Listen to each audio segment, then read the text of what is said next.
We'll call the meeting to order, and to begin, we'll call your attention to the Open Meetings Act posted here in the council chambers. If you would now please join me in rising for a moment of silence in the Pledge of Allegiance.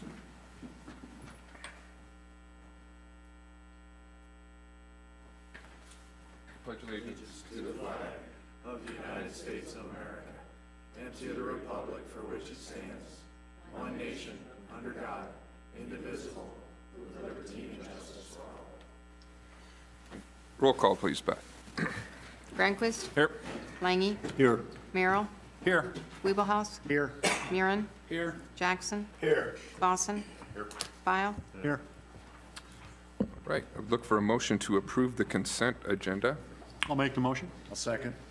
Motion and second. If there's no discussion, please vote. All council members present voting in the affirmative. Okay, then I would look for a motion to approve the full agenda with these changes. There's been a request to remove items number 39 and 41 from the full agenda. So moved, John. Second. Okay, motion and second. No discussion, please vote. All council members present voting in the affirmative. Okay. And that takes us to the special presentations portion of the agenda. Item number 32, a proclamation for April 26, 2019 as Arbor Day. The Arbor Day proclamation, whereas in 1872, J. Sterling Morton proposed to the Nebraska Board of Agriculture that a special day be set aside for the planting of trees. And this holiday, called Arbor Day, was first observed with the planting of more than 1 million trees in Nebraska. And Arbor Day is now observed throughout the nation and the world. And trees can reduce the erosion of our precious topsoil by wind and water, lower our heating and cooling costs, moderate the temperature, clean the air, produce oxygen, and provide habitat for wildlife. And trees are a renewable resource, giving us paper, wood for our homes, fuel for our fires, and countless other wood products. And trees in our city increase property values, enhance the economic vitality of business areas, and beautify our community. And trees, wherever they are planted, are a source of joy and spiritual renewal. Now, therefore, I, Josh Moaning, Mayor of the City of Norfolk, by the power vested in me, do hereby proclaim April 26th as Arbor Day in the City of Norfolk and urge all citizens to celebrate the day by supporting efforts to protect trees and woodlands. Is there anyone here to receive the proclamation tonight? Pat.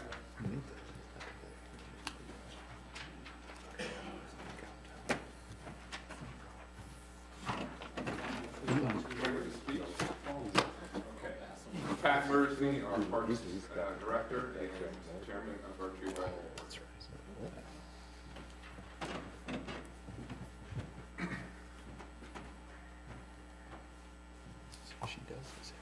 Next proclamation for April 27th, 2019 as Buddy Poppy Day for the Veterans of Foreign Wars.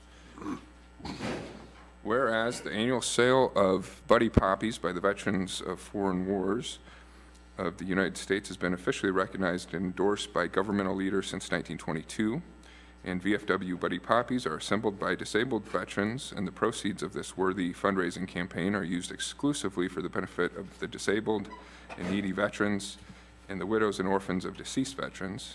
And the basic purpose of the annual sale of Buddy Poppies by the VFW is eloquently reflected in the desire to honor the dead by helping the living.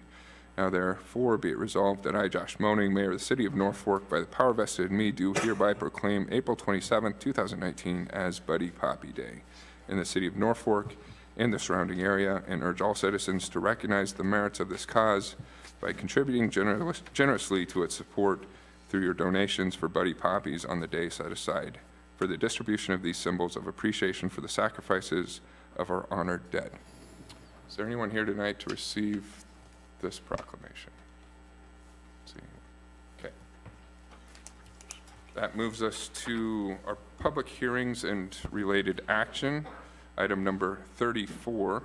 I will open this public hearing to consider an amendment to section 27-280.04 of the City Code to exempt single-family detached dwellings, duplexes, and single-family attached dwellings up to 2 units from special regulations within the North Fork of the Elkhorn River Overlay District. And to open the hearing, Val, could you kick off the discussion, please? Yes, thank you. This was, came about from the subcommittee meetings that was requested when the next items got tabled. And what came out of that was the 27-280.04 already had an exemption from the first time that we put this into place that said that single-family development existing as of September 5th, 2017 shall be exempt, except for non-conforming and newly built structures. And so the proposal before you is to remove that sentence and make exempt all single-family detached dwellings, duplexes, and single-family attached dwellings up to 2 units shall be exempt from all overlay special development regulations except for the non-conforming uses. So that would mean the newly built structures, if they're single-family duplexes or 2-unit attached units, would also be exempt from the overlay regulations. Okay, thank you, Val. Any questions for Val on that?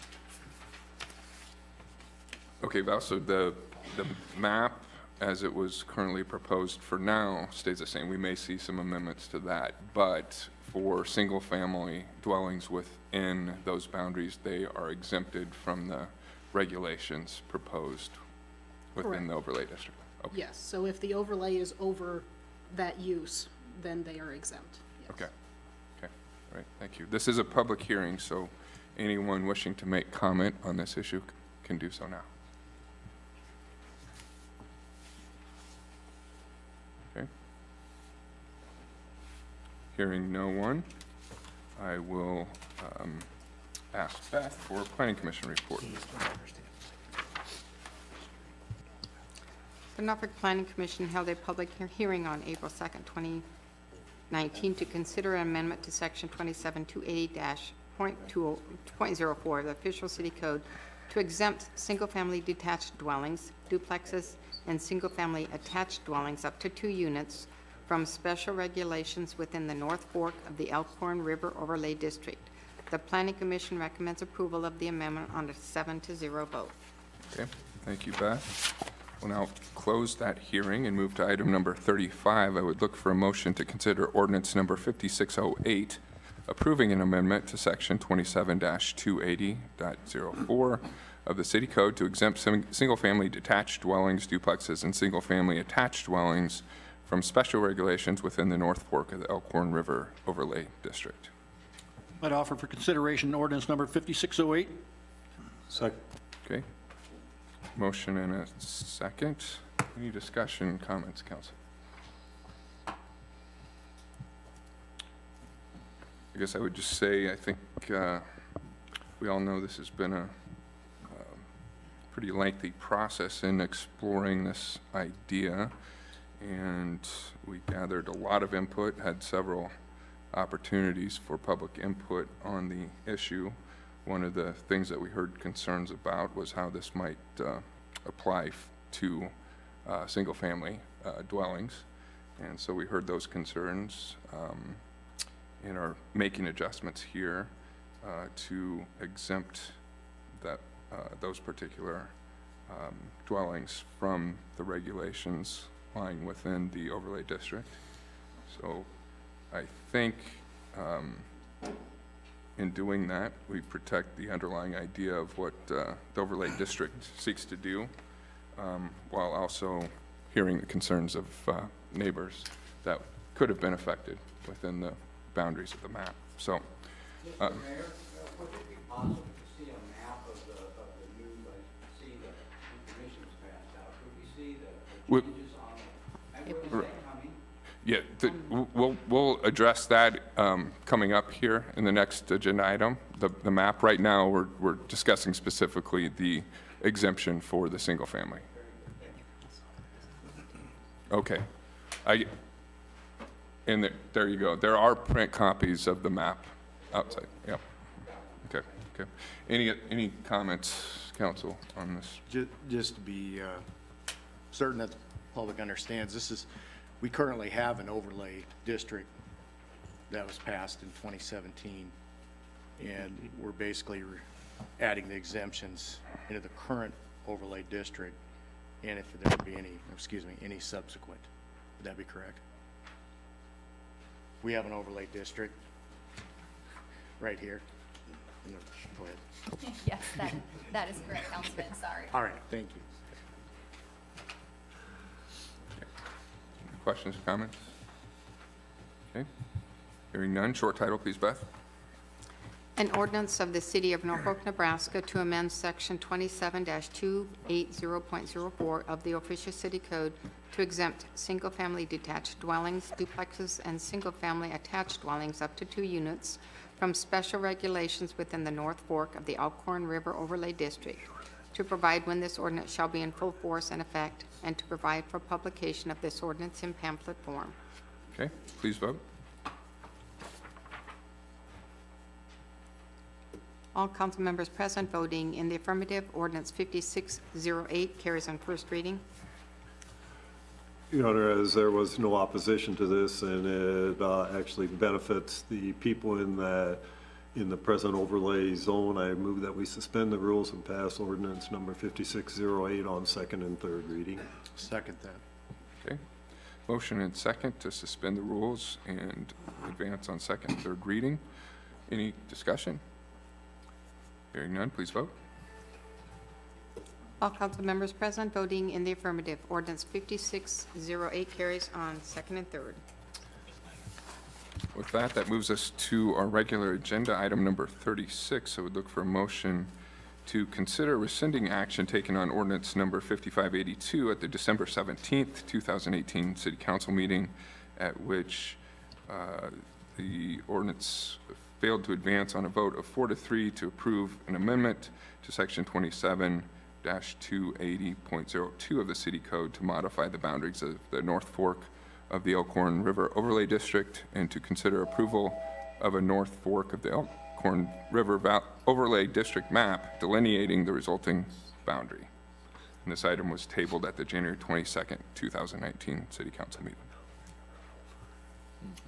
Your Honor, at this time, I'm going to move to rescind the action we took on December 17th, 2018, which resulted in the failed motion to consider ordinance number 5582. Oh, I'm sorry.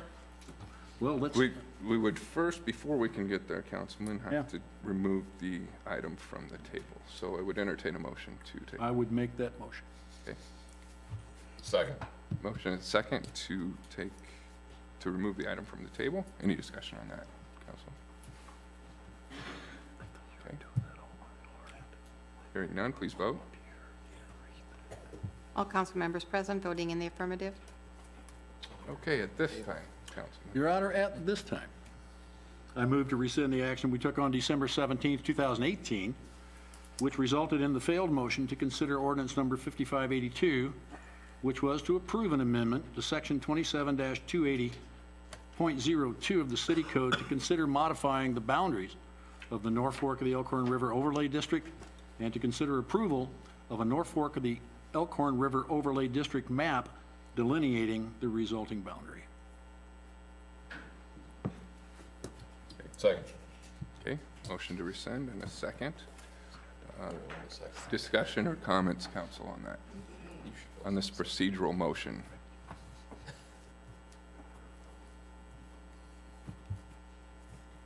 Okay. So we need to vote on this and then. Rob, I didn't know if you're just going to keep on talking. That way.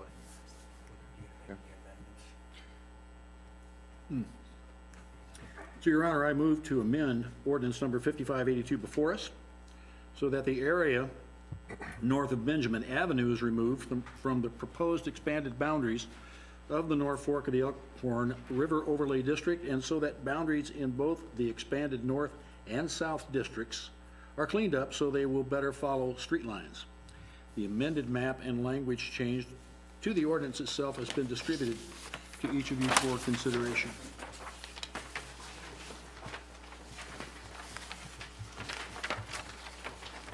Okay, so we have a motion to amend the underlying ordinance.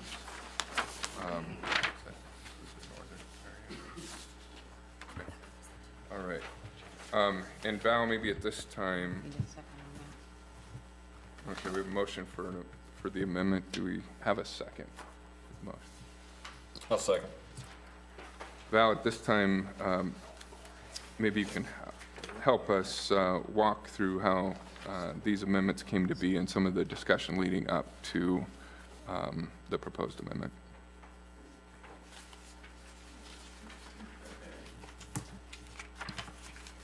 So one of the biggest areas that is proposed to be amended, that the northern boundary expansion stops at Benjamin Avenue and does not go north of Benjamin to First Street like it was proposed before. And a little area in the northern green section was taken from an alley to a street, so we're all following streets now. That was the major areas in the northern expansion proposal. And then there wasn't too much change in the southern boundary expansion except to just pull something off of an alleyway or a property line to follow a street then. Okay. Thank you, Val. Any questions or comments, council?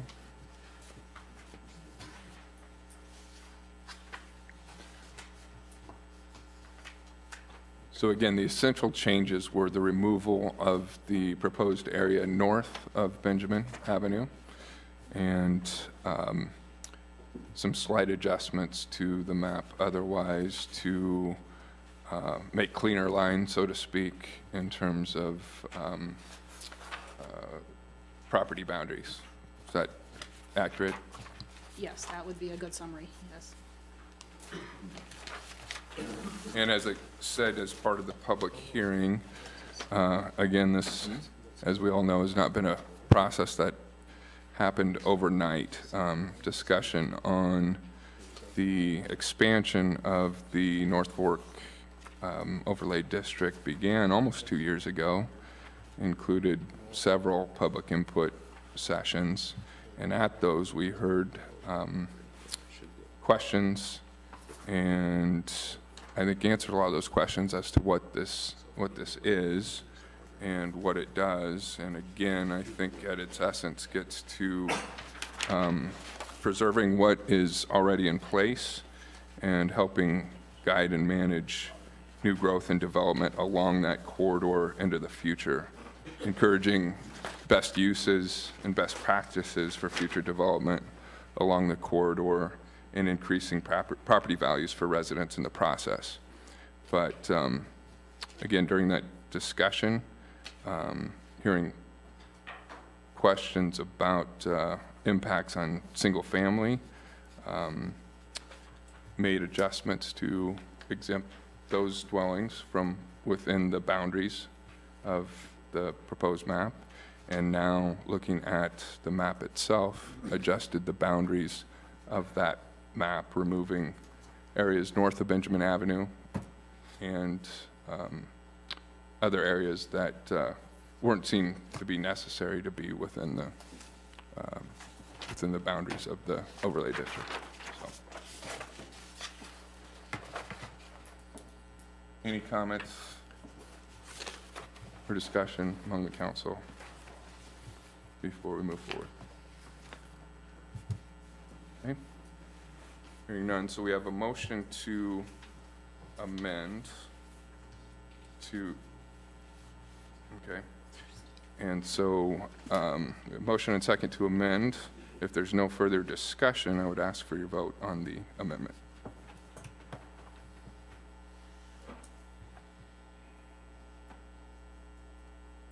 Voting in favor of the motion to amend ordinance 5582, all councilmen present, voting in the affirmative. Okay. Now that the motion to amend has advanced, we return back to the motion to rescind the original ordinance. Is there any further discussion on the motion to rescind? Okay, hearing none, ask for your vote. Okay. Just so we're all clear, to clarify, yes vote on the motion to rescind before you is a vote in favor of passing the amended ordinance number 5582 on first reading as we just amended. So with that, I would ask for your vote.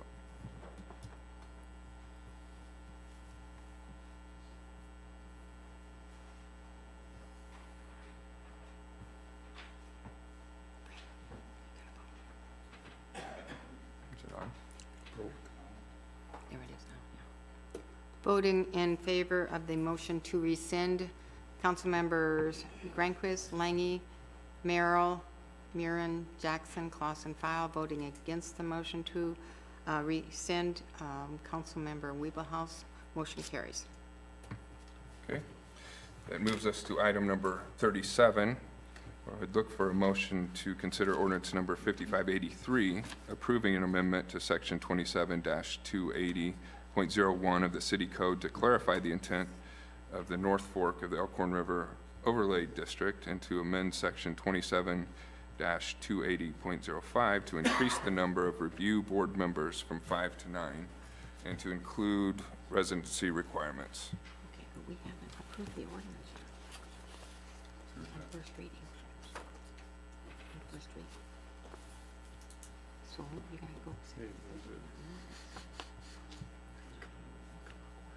You said the motion to would be associated with the things on ordinance.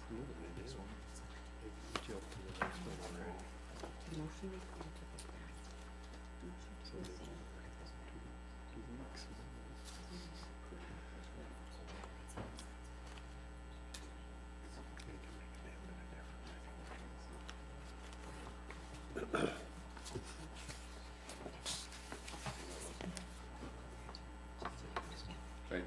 Thank you for bearing with us. So, back to item 37.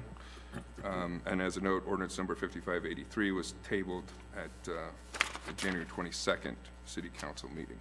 So we'd look for a motion to remove from the table first. I make a motion to remove ordinance number 5583. Second. Okay, motion and second to remove the ordinance from the table. Any discussion on that, council? None, please vote. All council members present, voting in the affirmative.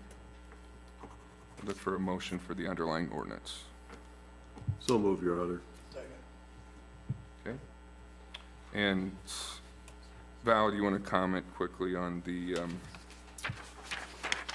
motivation behind changing the number of review board members to the district review board? Yes, this ordinance has two parts, like you said, the intent, because it came out at public hearings and town halls that maybe the intent was a little confusing to people. So we added some language in there that it was for pretty much new development, and that's kind of what we did with the other change tonight also. And add a sentence that it's further intent of this overlay district to protect and preserve existing residential and business properties while encouraging cohesive and harmonious design strategy for future new development. And that was just our way of confirming to the citizens that if you're in the overlay district, what you have now is what you have. It doesn't affect you at all, is what we were trying to get to. And then the second part of this ordinance is adding extra board members to the design review board for the overlay district.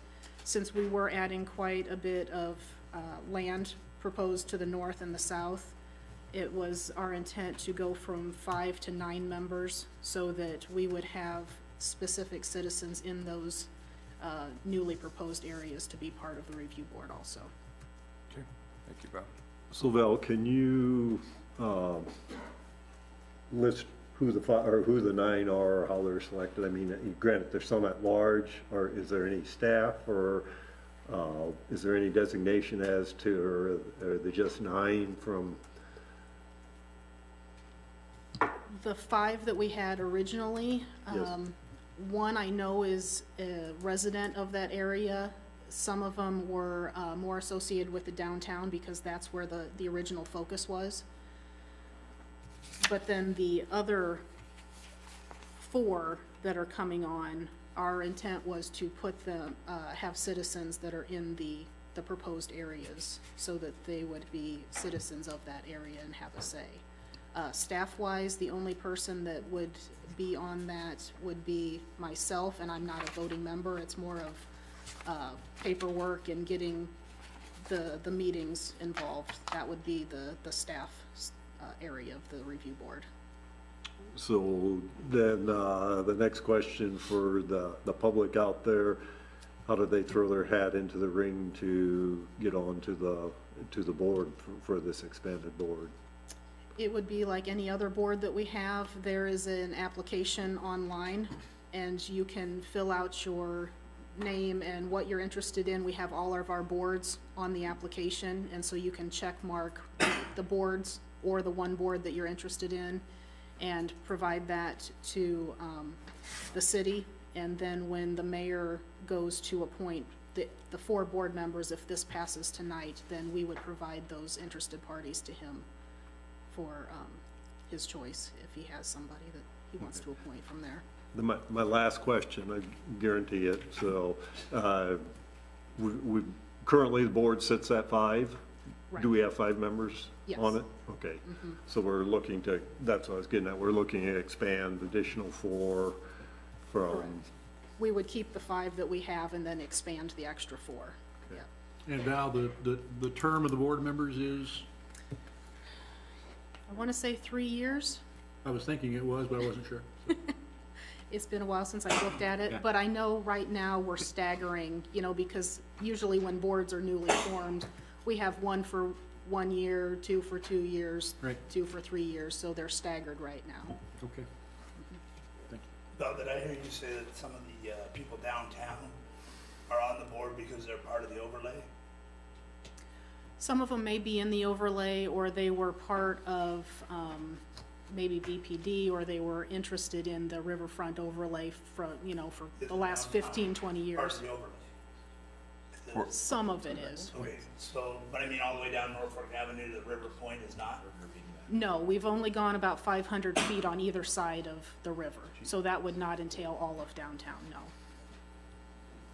So the idea here being, as the board currently exists, I believe there's at least 1 resident and a couple business owners within that existing overlay district.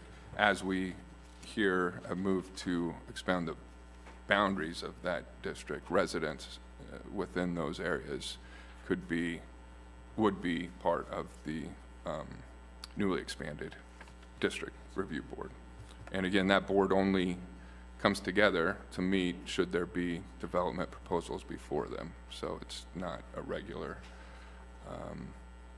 a board that meets regularly.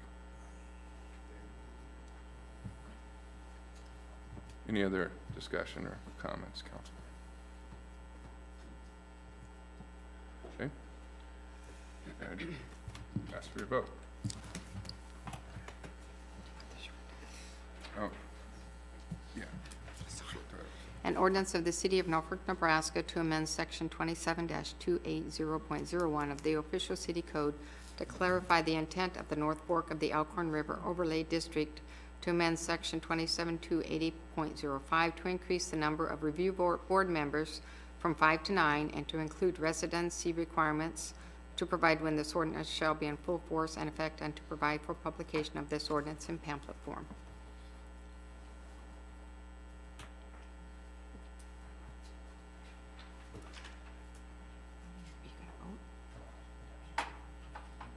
All council members present voting in the affirmative. Ordinance 5583 carries on first reading.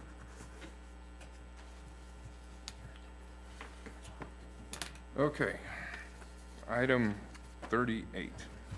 Would look for a motion to consider approval of resolution number 2019-20, approving the First Amendment to subdivision agreement for Fountain Point Addition. Resolution number 2019-20 was tabled at the March 18th, 2019 City Council meeting. So I would entertain a motion to, again, remove from the table. I'll make the motion to remove from the table. Second? Okay, motion second to remove from the table. Any discussion? None, please vote. All council members present voting in the affirmative. Okay. Would now consider motion to amend, but Steve, first, do you have some background for us on the latest developments on this issue? So just a brief history here. Originally, this project was set up for developer construction of infrastructure related to 40th Street and right turn lane off of eastbound 275 into the facility or into the site. We came to council back in January, took a little bit different direction with that, created a paving district for the project, hired a consultant to do some design work on that. We're getting ready to move forward with that, which would have required assessments to both the property owner owned by the developer and the adjacent properties. There was some discussion at the last council meeting by both of those parties, and we went back to the table. The motion was tabled. We went back, understanding the concerns and interests of the landowner to the west and the concerns and the interest of the developer with their project, and have structured the documents that are before you today. What this does is would require rescinding the ordinance creating the paving district. The developer would put in 40th Street at his option, either all the way to the south side of 40th or to the south side of Madison as a function of this project. The subdivision agreement does require in the future that he continues 40th Street to the south side of Lot 4 or the south side of this development. It also allows that should he sell his interest in the development to the south, that before we would issue any building permits for that development to the south, in the documents referred to as Fountain Point South Development, that we would get 40th Street paved to the termination there at the south side of Lot 4. So it covers our interest as a city of making sure that 40th Street gets paved to the south side of the current development. The second thing that this does then is removes the assessment concept within a paving district, which was a major concern of the adjacent landowner relative to their ability to work with that parcel of land in the future. So what we've done is the current subdivision agreement, or the proposed subdivision agreement, removes the paving of 40th, or the right turn lane for eastbound 275. One of the things I've handed out for your information so you can see what that would look like is a function of developing the plans and specifications for 40th Street. The developer and the engineer have designed the right turn lane. That you see that on the second page of the handout.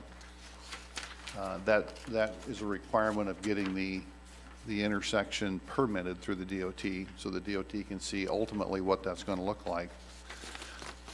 The current amendment would allow just the paving of 40th Street, as you see on page 1 of the handout. Page 3 of the handout shows other intersections within the community that don't have right turn lanes, and there's others out there, but a couple here are the Highway 275 and Chestnut intersection on the east end of town, and then also the Highway 35 and El Camino Road entrance road, which would be the entrance to Suburban Acres. Both of those are fairly comparable intersections to what 40th Street's going to be here.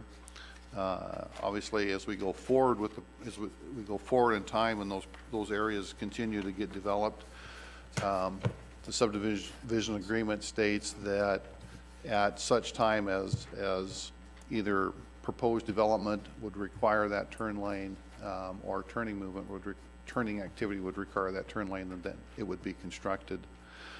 But it does not need to be constructed as a function of the Fountain Point subdivision. With that, I'll open it up to questions to provide some clarity. Steve, that DOT makes that determination. Did I hear you say that correct? That's correct. All right, thank you.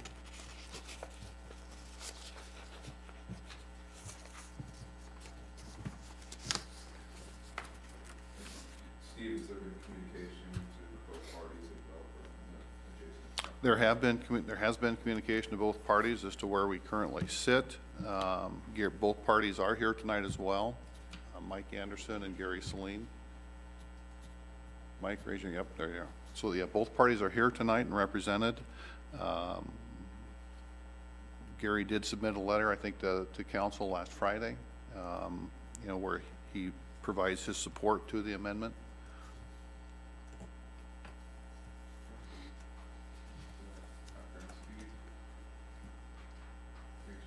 Still looking for a motion for the amendment reflecting the changes that Steve just described. The changes reflect no turn. No turn lane, correct. So that, and by doing no turn lane, then the Saline farm here receives no, the $250,000 money goes away. That is correct.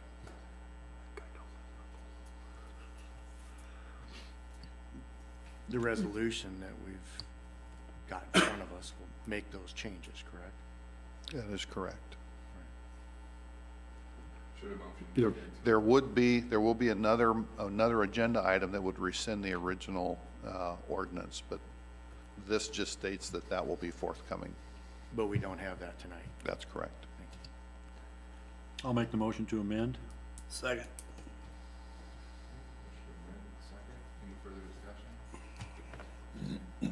I would just like to say that, you know, this was an interesting, very interesting situation we came across here.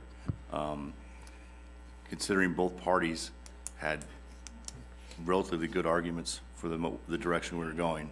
And I felt like this was a good way of how city government works together with property owners and with, you know, with city staff in moving forward and getting this to a position where both properties are in a good situation. To one, for the Fountain Point doctors to keep their development going, and two, for Mr. Saline's property to stay without a, you know, without this, I guess, without a greater, less of a word, but a lien against his property in a sense. This, I feel like, boiled down to one thing, and that would be an egg deferment. You know, that coming before our council is a relatively new idea. You know, it's something we haven't really discussed up here. And with that coming before us, I feel like it looked like such a good idea on paper, you know. And then once you get into the process, you start dealing with people and you figure out their thoughts and ideas. Moving forward in the future, it could be a great idea. But in this particular situation, I felt like no one of either one of the property owners was trying to circumvent or trying to enforce their rule upon somebody.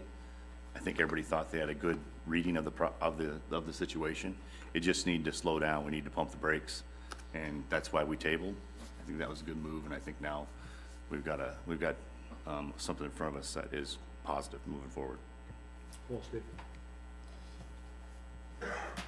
Thank you, Councilman. I'd agree. I'd like to commend staff and elected officials involved in helping find a solution to the problem that was before us, and this one did seem to present some complicated circumstances, but I think working with developer and the property owner and staff, we came to a very reasonable compromise. So we are considering a motion to amend, and there's been a second. Any further discussion? None, please vote. All council members present voting in the affirmative, motion to amend the resolution 2019 or 2019-20 is adopted or is approved. So we have amended the underlying resolution number 2019-20. I would look for a motion to approve the resolution. I'll make the motion. Second. Motion and second. Any further discussion? Comments, council? Hearing none, please vote. All council members present voting in the affirmative, resolution 2019-20 as amended is adopted.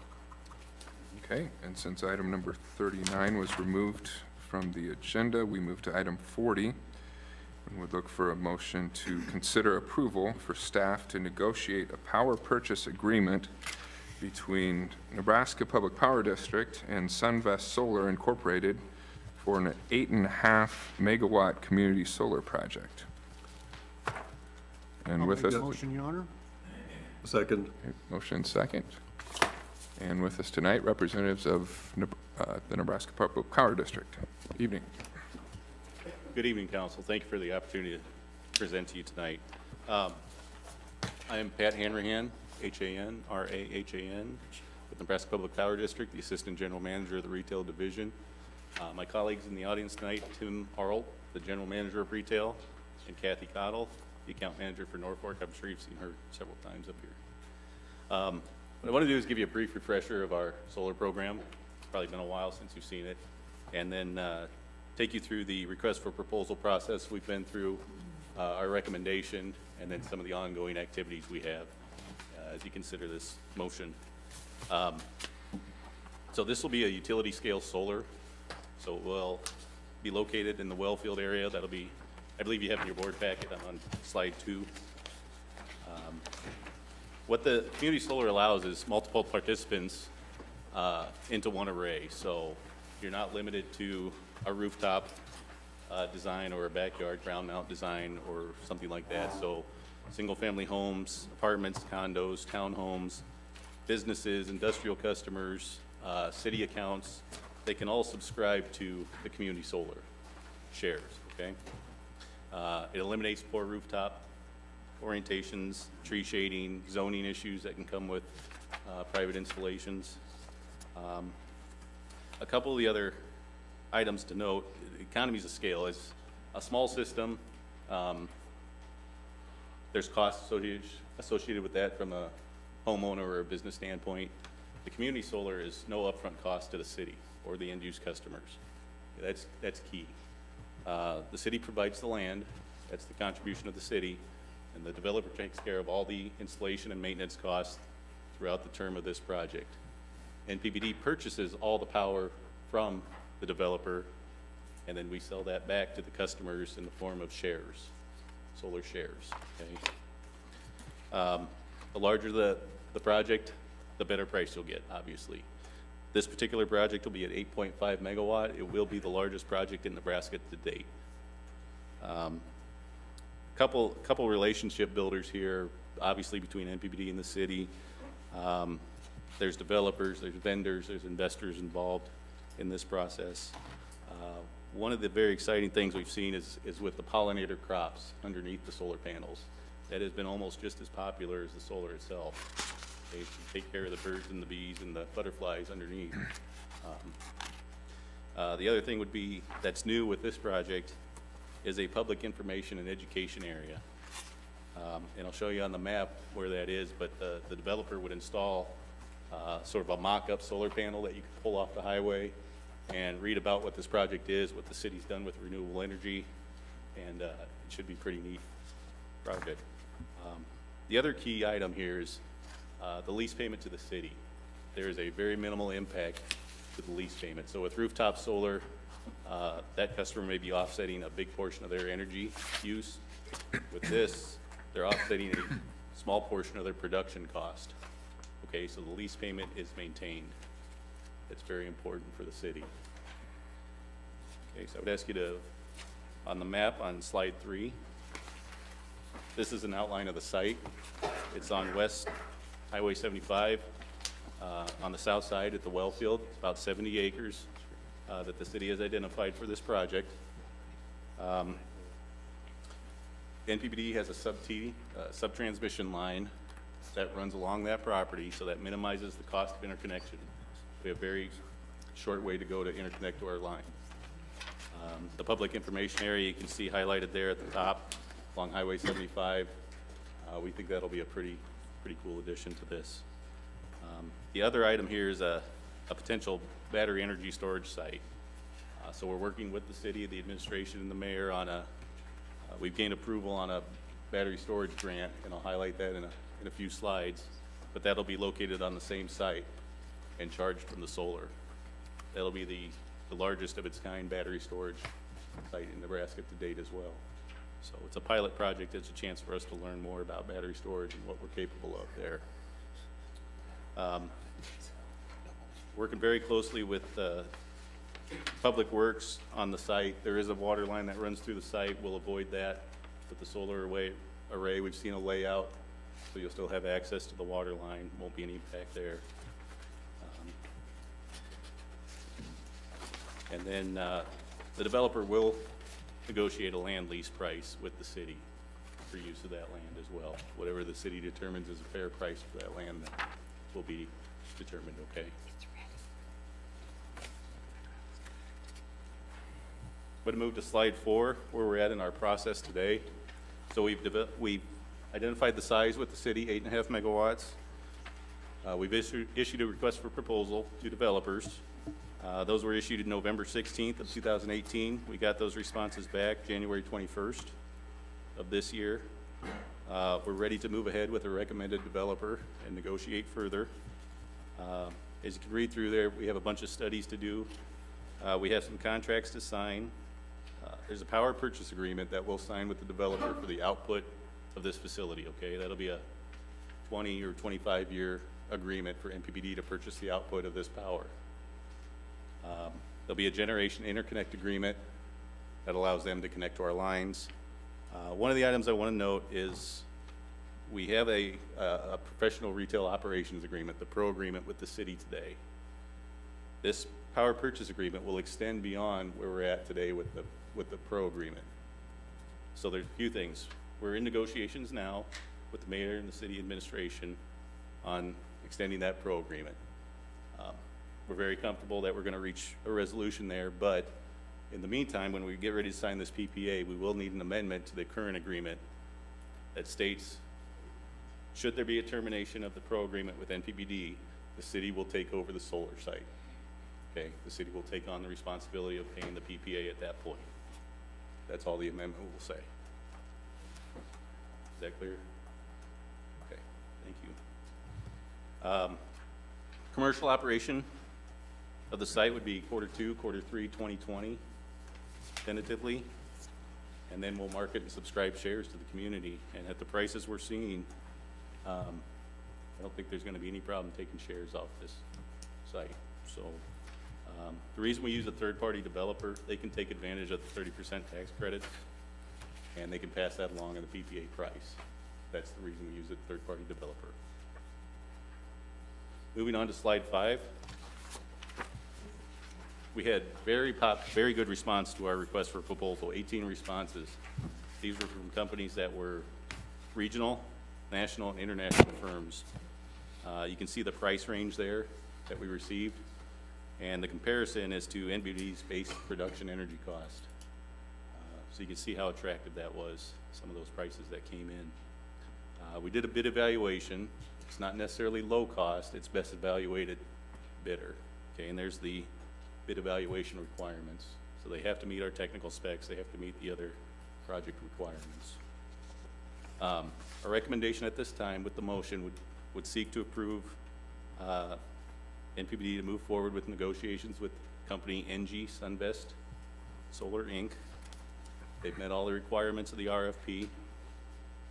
They have very attractive pricing. The reason I don't want to share that today is the RFP pricing is proprietary and confidential in their response. But the administration, the mayor, and a couple of the committees have seen the evaluation. Okay.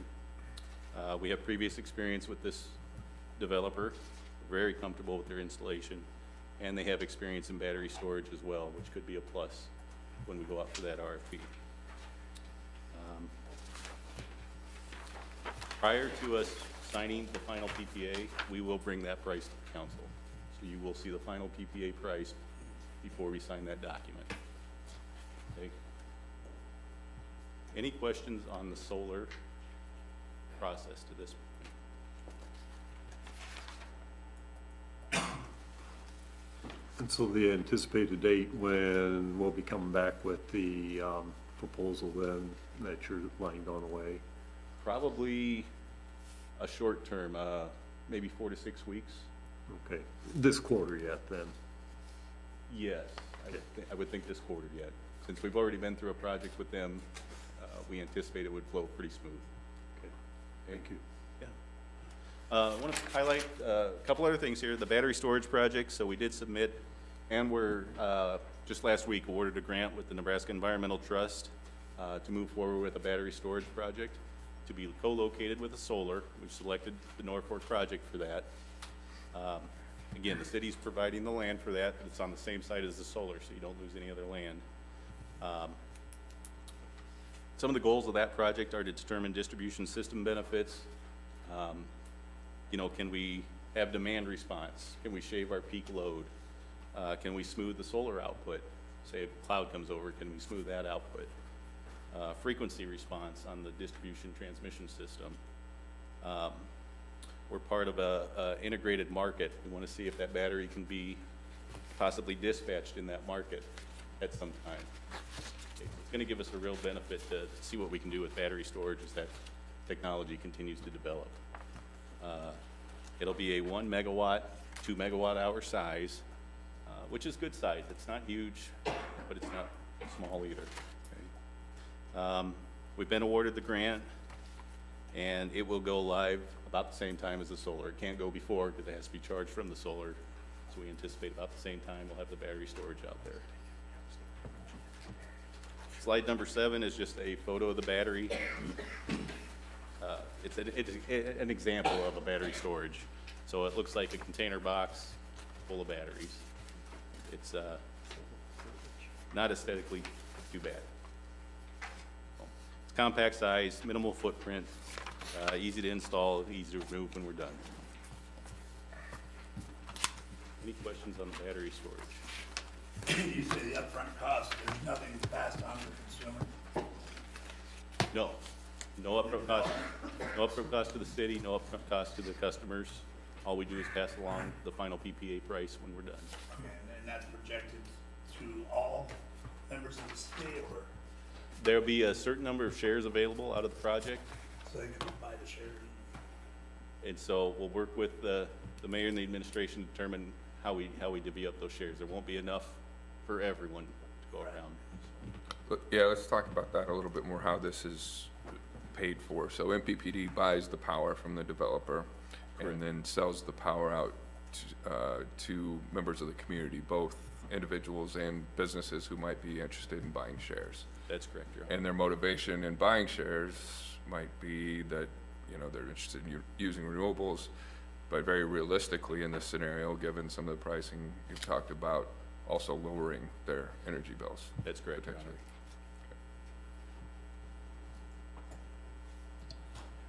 So environmentally, I know we have there'll be a pollinator crop in there. During some of the subcommittee discussions, it was noted that these solar panels are not reflective, they're absorptive. Is that correct? Correct. Okay, so can you maybe talk a little bit about the environmental impact of this project? Where it's being located on the well field, I think that's why it was chosen. Yeah. There won't be anything else going out there, more than likely. So environmentally, the solar is a renewable resource. You're correct, it won't reflect. They're very dark, they absorb. So even as you get close to maybe an airfield, it's not an impact. There's still a study that has to be done. But the pollinator crop has been very attractive. We've done that in another large facility in a community. And like I said, it takes a few years to take root. So you end up putting it in, mowing it a few times, and then it really takes root and grows. Mm-hmm. So. And the developer is responsible for the maintenance of that pollinator crop, or the city is? The developer is responsible for all maintenance on the site, including the equipment, pollinator crop, correct. All right, thank you. The developer would essentially be leasing the land from the city. And they would meet any requirements that the city has in that lease. Yeah, very good. Do you have other projects like this throughout the state? Our interest in solar, we have 3 projects online today. Our first 2 were smaller projects in Scottsbluff and Venango.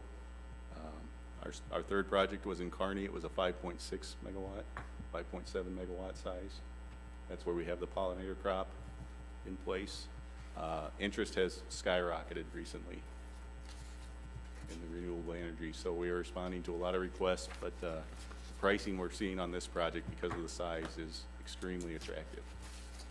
And those projects, I believe, have history with Sunvest as the developer, is that correct? Correct. All right.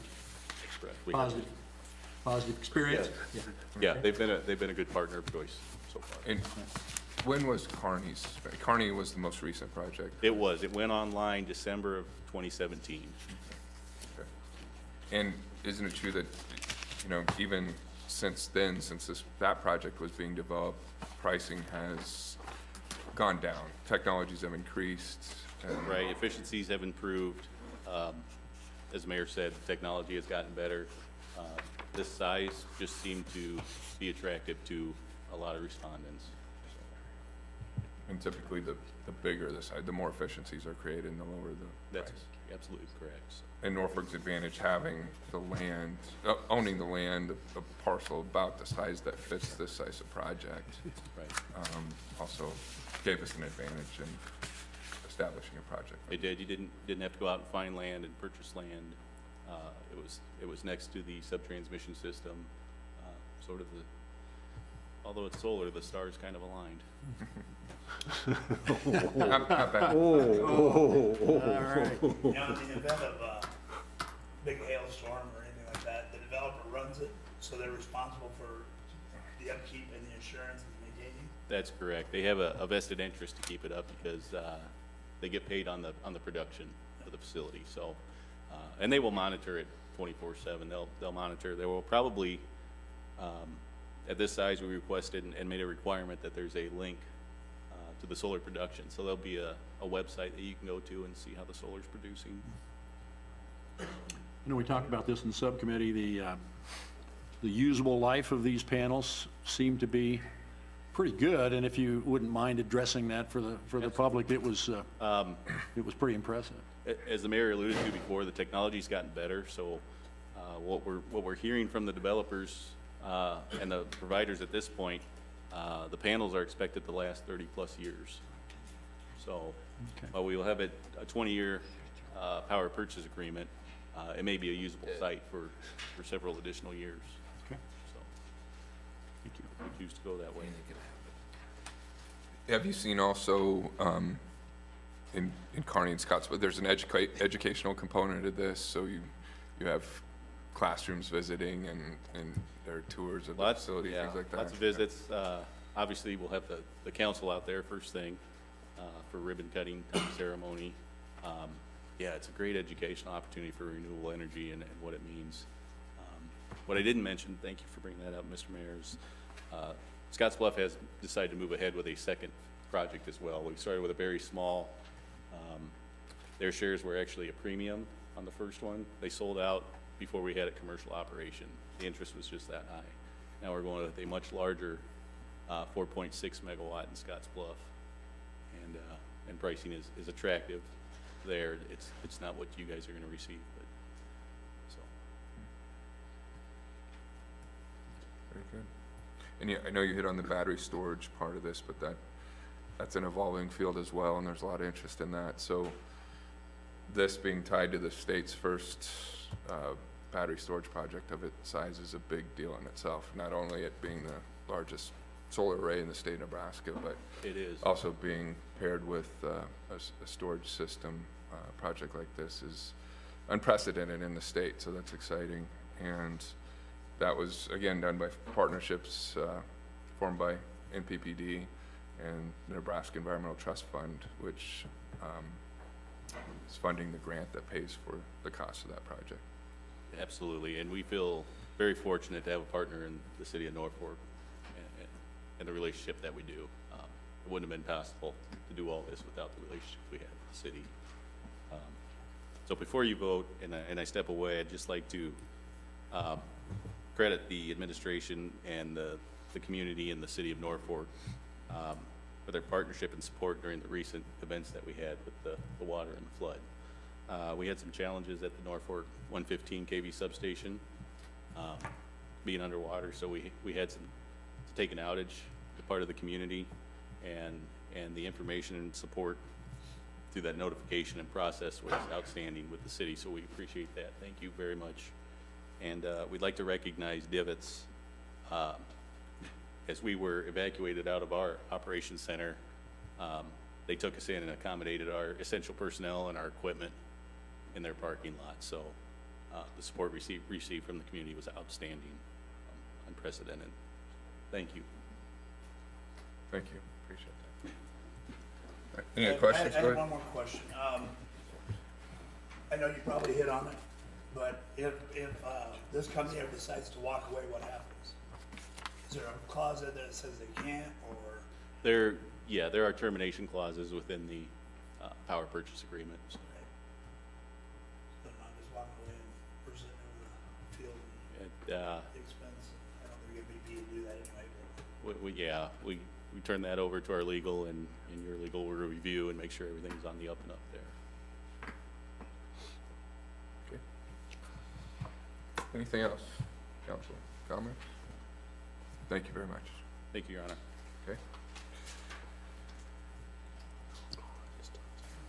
No other discussion on that, council? I would ask for your vote. All council members present voting in the affirmative, motion carries. Item number 41 was deleted from the full agenda. That moves us to administrative reports. Item number 42, a presentation of the comprehensive annual financial report for the fiscal year that ended September 30th, 2018, along with the related auditor's letter. And Randy. Yes, Your Honor. There are two financial reports included in your agenda packets under enclosure 42, which begins on page 119 of the agenda packets.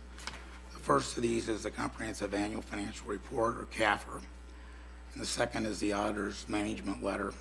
Some years we've also got a single audit report included with these, but this year we didn't meet the single audit threshold of $750,000.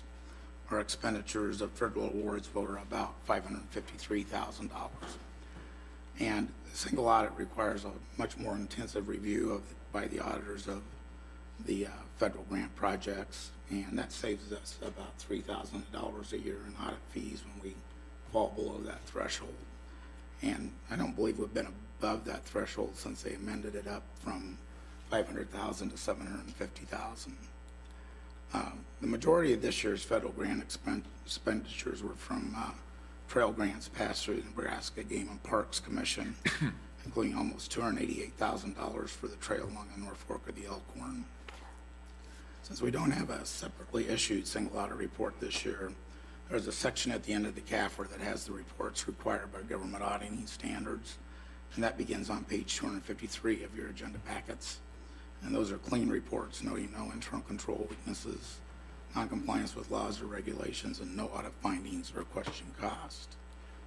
The CAFR itself is similar to last year's and begins on page 119 of the agenda packets.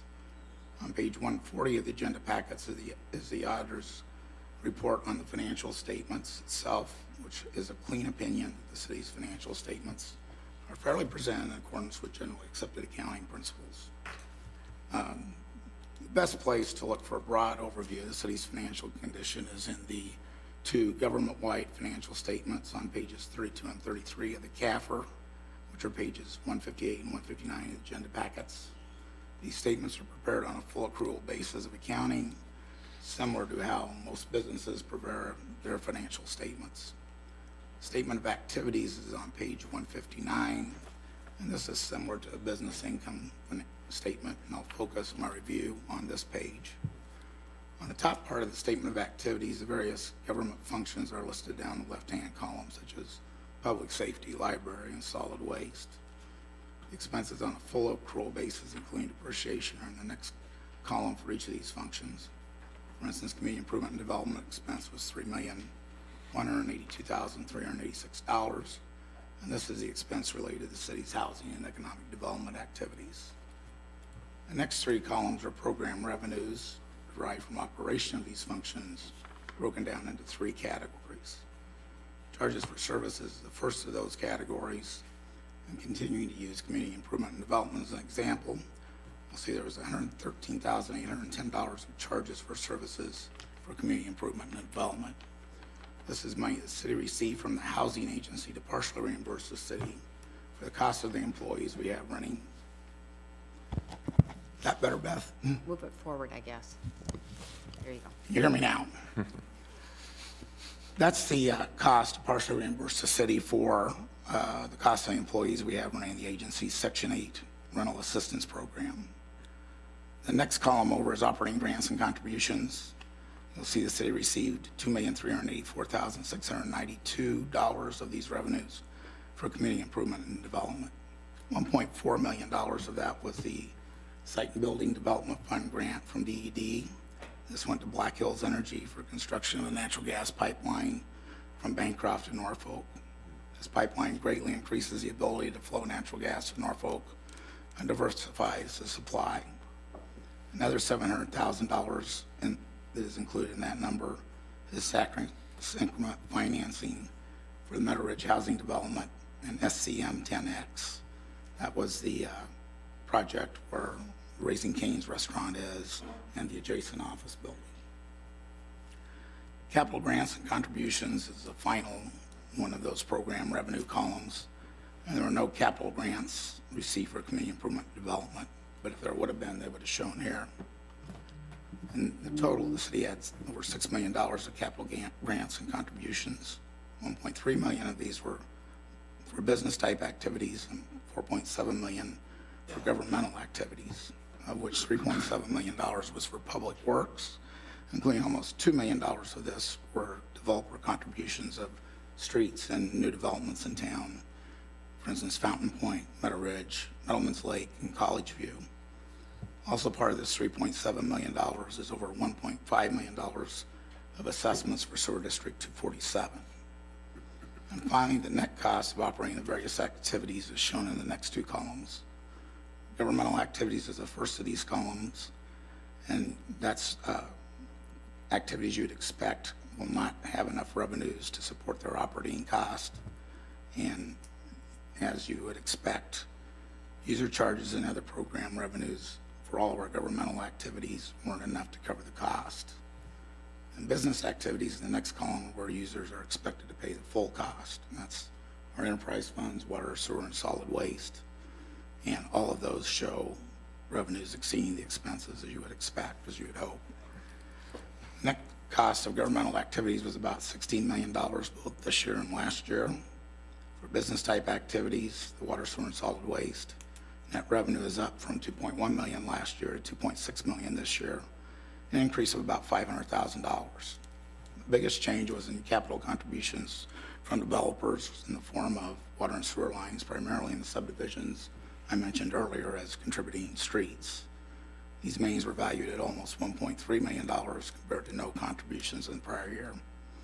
Partially offsetting this was increased expenses for things such as a sludge holding tank maintenance, a sewer rate study, and site master planning for the transfer station. The bottom half of the statement of activities shows general revenues the city used to cover the net cost for the activities shown in the top half. Largest of these general revenues is sales tax. It decreased over 8% due to the expiration of the half-cent library sales tax, which expired April 1, 2018.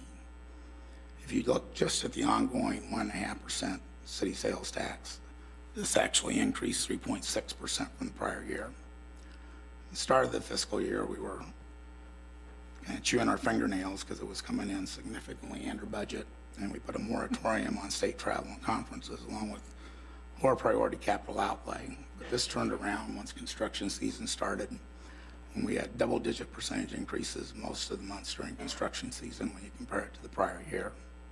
I expect a lot of that was probably related to tax increment financing projects. We're now seeing our sales tax returning to more normal levels, although we've had a couple good months here recently, which is after the January 1 effective date of the new bill that requires out-of-state retailers to collect our sales tax on remote sales. And I think that may be part of the reason for that increase. The next largest revenue source is MPPD lease revenue, which is shown in the line labeled General Revenue from Electric Distribution System Lease, which increased 2.8%, going from $4,505,919 last year to $4,630,450 this year. And finally, our third largest revenue source is property tax, which we allowed to increase with assessed valuation, and went up about 6%. to just over $4 million.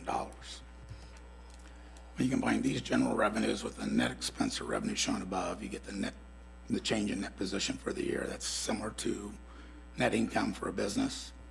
This is towards the bottom of the statement. As you can be seen on this line, the city's net position increased $9.6 million during the year, which was similar to last year's $8.9 million increase. The last report in the agenda packets is a required communication from auditors or the management letter, which begins on page 253. And this letter talks about the auditor's responsibilities under generally accepted auditing standards. It's a clean report, noting no disagreements with management or other difficulties in performing the audit. I'll answer any questions. Thank you, Randy. Question? I was distracted. Would you mind starting over? Yeah. Just kidding. Just kidding. Good report. Questions, council? Not so much a question, Your Honor, but the auditors always call the president of the council that way, and they were very pleased with response from staff and everything, that how timely staff got back to them, and how complete the information was when they got there. So I told him that when this came before us, I would pass that along. So yeah, I'm lucky. I've got an excellent accounting staff headed by Sheila Rios, and she's got excellent staff working under her, and they're the ones that primarily put this report together, and the city's lucky to have such a fine accounting team.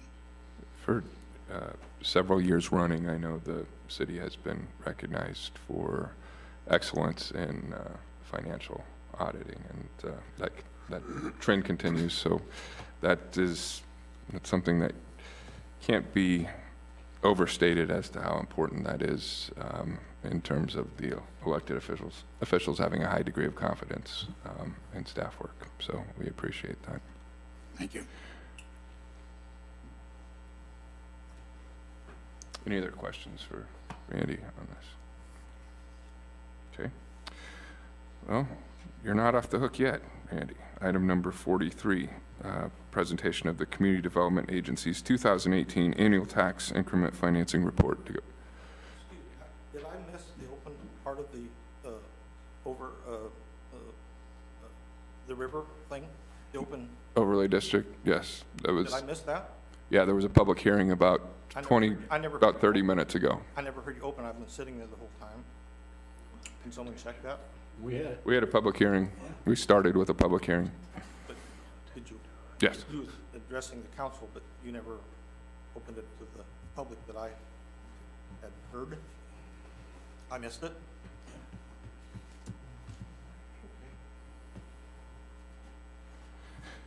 Item 43, presentation of the Community Development Agency's 2018 Annual Tax Increment Financing Report to governing bodies. Randy. Yes, this is a new report. LB 874 passed last year, added section 18-2117.02 of the Community Development Law, requiring an annual report to the governing bodies on tax increment financing projects. If you remember, there was a lot of tax increment financing projects around the state that were audited by the state auditor's office, and they found lots of deficiencies in the reporting that was being done and how the various cities were following through with the processes required by the community development law. We were also audited. We didn't get any, they didn't report any audit findings related to the city of Norfolk. We've been audited several times by the state auditor's office on our TIP projects and never had any problems, but a lot of cities did. And LB 874 was the response to the legislature to that. They added some additional processes, some additional reporting. I'm not sure how that takes care of the cities complying with the processes that were already in state law and the reporting that was already in state law, but that was their response, and this is one of the results of that. A new report that will go to the governing bodies of the cities, counties, school districts, community colleges, educational service units, and natural resources districts whose taxes are affected by the city's tax increment financing projects. There was certain things that must be included in that report, which is the total number of TIP projects, total estimated project cost, initial projected assessed valuation compared to the assessed value as of January 1 of the year of the report, number of TIF projects paid in full during the year, and the percentage of the city designated blighted, the number of TIF projects approved during the year with some specific additional information required for those projects, such as project area, project type, and amount of TIF. This report in your agenda packets is for calendar year 2018 and is due by May 1. So this was the last council meeting before May 1. I want the council to see the report before we send it to the other governing bodies. And that report shows we had 4 new TIF projects in 2018. 2 of those were for Legacy Bend. Phase 1 project for 27 single-family homes was approved by the council on January 16th. The Phase 2 project was approved on October 15th and is to contain 41 single-family homes, 8 townhouses, and 105 apartments. The 13th and Omaha redevelopment project was approved on March 19th, and that's the area behind the Perkins restaurant where an extended stay hotel is supposed to be going in. That would be 85 to 95 units. And on September 17th, the Channel Road land redevelopment plan was approved, and that'll be there's 20 apartment buildings planned with 8 units each for a total of 160 apartments, along with a clubhouse and pool. That's the Victory Village Apartments. That's between Victory Road and Channel Road, about a quarter mile north of Omaha Avenue. And we're also planning a commercial building in the southeast corner of that development. Don't know what that'll be yet, but maybe something like a quick shop, that type of thing. The total, and that gives us 13 total TIF projects, 4 new ones and 9 TIF projects we'd already approved at the beginning of the year. And project cost for those 13 projects is $161,770,294. Total initial projected assessed valuation for those 13 projects is $106,365,675 compared to actual assessed valuation for those 13 projects on January 1, 2018 of $14,991,468. That's a huge difference, but only 2 of those projects, the first 2 of those projects listed on there, were actually completed on January 1 of 2018. So when you take into account that the other projects on there are not yet complete, that's why that assessed value, many of them aren't even started yet. And that's why that assessed value is so much lower than what the initial projected assessed valuations are. And then the other thing you need to report is if any of those TIF projects were paid off during the year. We did not have any TIF projects paid off during the year. However, I expect within a couple months we'll have the Crafts TIF project paid off. That's at Peterbilt Truck Center south of town. So that will be paying off early. I anticipate in June if taxes come in like they should. And when you see this report for next year, the first report on that for this year will show as paid during 2019, I expect. And then finally, you have to report the percentage of the city declared blighted. For a first-class city, that's limited to 35% of the city. We declared 30.86% of the city blighted. I'd answer any questions. Randy, we have in this report, you have estimated project costs, initial projected valuation, and assessed valuations. Do you have on those 2, 4, 6, 8, first 9, do you have any idea what the property tax was prior to TIF involvement? Yeah, I could look that up. It's actually reported, the base valuation is reported in a report that the Nebraska Department of Revenue generates every year. And those base values, for the most part, were pretty low. If you want to, I could look that report up right now. No, you don't have base to. values were for all of those projects. Yeah, I guess the point is that it probably was very low. Yes, for most of them it was. Yeah, and I think when used properly, this is a great tool for. I think that's a valuations and these projects. I think are a big reason why we're seeing such a nice increase in sales tax. I think so too. There's a lot of construction that was taking place in 2018 related to some of these projects. How early will the Peterbilt thing get paid off? I think in June of this year, June 20. How many years? How early, how many? The project was approved in 2007. I can't remember when the bonds were issued, but at most that would be a 12-year payout. About 3 years early, 2-3 years early? Yeah, Okay. probably more than that, because I think we issued the bonds after that project was all done, when we knew what the assessed valuation was going to be and would have taxes coming in. Okay. So it's probably paying off more like 4 or 5 years early. Yeah. All right, thank you.